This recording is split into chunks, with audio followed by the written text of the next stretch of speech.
La coopération internationale dans le domaine de l'agriculture. La coopération internationale est officialisée par un traité, un accord ou une déclaration. Elle peut aussi être l'expression d'une amitié entre deux pays, comme l'aide humanitaire dans les pays en développement. Il existe différentes formes de coopération internationale dans le monde. Les associations, les institutions comme le FMI ou le FAO et la coopération entre la France et l'Afrique. Tout d'abord, elle peut passer par le biais d'associations ou d'ONG. Par exemple, en 2017, l'association Animagri entreprend des missions dans 18 pays.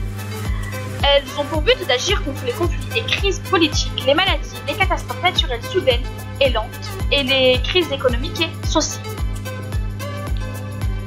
La coopération internationale est aussi l'objet de plusieurs institutions. Par exemple, le FMI qui a été créé en 1945 et qui maintenant réunit 189 pays dans le but de garantir la stabilisation financière et économique pour faciliter les échanges internationaux. Le FAO, une autre institution, est aussi une institution qui lutte contre la faim et la pauvreté. Elle tente de rendre l'agriculture, la foresterie et la pêche productives et durables. Elle favorise la mise en place du système agricole, alimentaire ouvert et efficace. Elle souhaite avoir un résultat concret au niveau de l'agriculture. Ainsi, le projet de préparation au Malawi, au Vietnam et en Zambie, qui a consisté à renforcer les capacités techniques, politiques et d'investissement des 3 pays partenaires pour déterminer une augmentation durable de la productivité agricole. Enfin, la coopération internationale peut prendre la forme d'une union bilatérale, c'est-à-dire l'entraide entre 2 pays, comme c'est le cas entre la Côte d'Ivoire et le Ghana, qui sont des pays d'Afrique.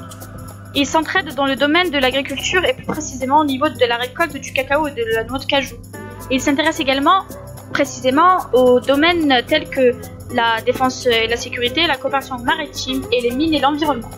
On retrouve une solidarité entre ces 2 pays, mais il existe toutefois aussi des pays qui refusent l'aide alors qu'ils en ont besoin. Dans le cadre du PAM, Programme alimentaire mondial, en 2002, 5 pays sur 6 ont accepté l'aide américaine. La Zambie refuse le soutien américain visant à lutter contre la famine. Mais alors pourquoi la coopération internationale n'est-elle pas plus développée pour aider tous les pays à développer leur agriculture? La coopération internationale n'est pas plus développée car elle manque de coordination entre ces différents acteurs et niveaux. Comme nous l'avons vu, il y a de nombreuses formes de coopération internationale dans le monde qui ciblent différents secteurs d'aide et les hiérarchisent. Il peut même y avoir une concurrence. Le budget de la coopération internationale est aussi un problème, car il n'y a qu'environ 40% d'argent consacré à l'agriculture. Il n'y a pas assez d'argent consacré à l'agriculture, car toute une partie de l'argent est destinée à une autre mission, comme celle d'aider les personnes à trouver un logement viable, de la nourriture. En décidant d'aider le secteur de la santé, les coopérations internationales oublient toutefois une agriculture qui est pourtant vitale pour la vie. Mais cette année, le budget consacré pour le développement de l'agriculture a augmenté de 7 millions d'euros comparé aux années précédentes.